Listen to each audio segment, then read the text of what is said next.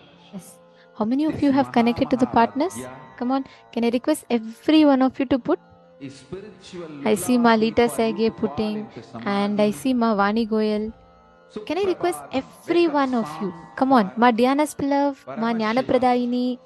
to wake up in you. Every one of you have to manifest. Just See, understand, remember this when you one manifest this powerful power, cognition. you will literally This manifest the Mahamahavagya experience of how you are puts me omnipotent, in omnipresent, Samadhi. omniscient as This Paramashiva. is spiritual lullaby for Samadhi That dimension of and you gets awakened. And when you experience Suprabhatam, that, you wake will up song experience for your Paramashiva own in me. Paramashivatva. So please do not take For this Paramashiva to manifestation lightly. It's a manifest. very, very beautiful power. And every time, right after power manifestation, right after darshan, never skip the power manifestation. Come on, Ma Jayanti, Ma Pragnana Yogini. Are you all manifesting? How many of you are manifesting? Put yes in the chat. Means you're connecting. You're in the process of manifesting. Ma Jun Vamadeva Shivam. I see Ma Lita Seg is sincerely doing, and of course, um, along with Ma Lita Seg, I also see Ma Dhyana Spilav. Okay, Ma Gauri is doing. All right. Manju Israni is doing. Vani Goyal is doing. Okay, Nitya Ganga is doing. Come on, everyone manifest. Connect to one partner. It is just simple describing the experience. You need to manifest with that partner. The partner needs to manifest with you. Come on, every one of you connect. Ma Elizabeth Silva, are you manifesting? Ma Mary Mabry, Ma Gokila, Ma Wanel. Every one of you, please connect.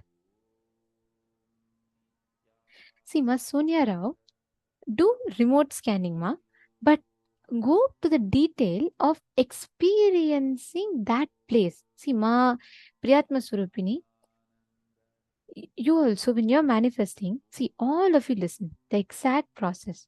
Cognizing yourself in Paramashiva Anandam means experiencing you as Paramashiva, live, manifest in all these dimensions. That is exactly what this power is. So I request every one of you manifest. Ma Yoga Vedantini, Ma Elizabeth Silva, you need a partner? Is there anyone else who knows Portuguese who can connect with Ma Elizabeth Silva? And Ma Chungui, Ma Asha Vishwanathan, come on, every one of you manifest. Ma Sally Chen, Ma Jin Hao, come on. Ma Zijan Yu, Ma Nithyananda Shaktini, you have Shakti in your name itself.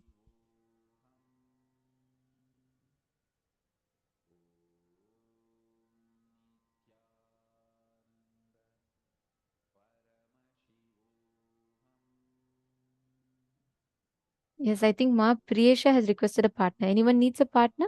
You can all see the chat. See, just see the chat and manifest with each other. You all can just see the chat, connect with each other and manifest. Please start. Do it sincerely. At least for 20 minutes. Manifest intensely and sincerely. Just 21 minutes. All of us can invest that time of our life for our enlightenment. So let's do it sincerely. Om Nithyananda Paramashivam. Om Nithyananda Paramashivam. Om Nithyananda Paramashivam. Om Nithyananda Paramashivam. Om Nithyananda Paramashivam.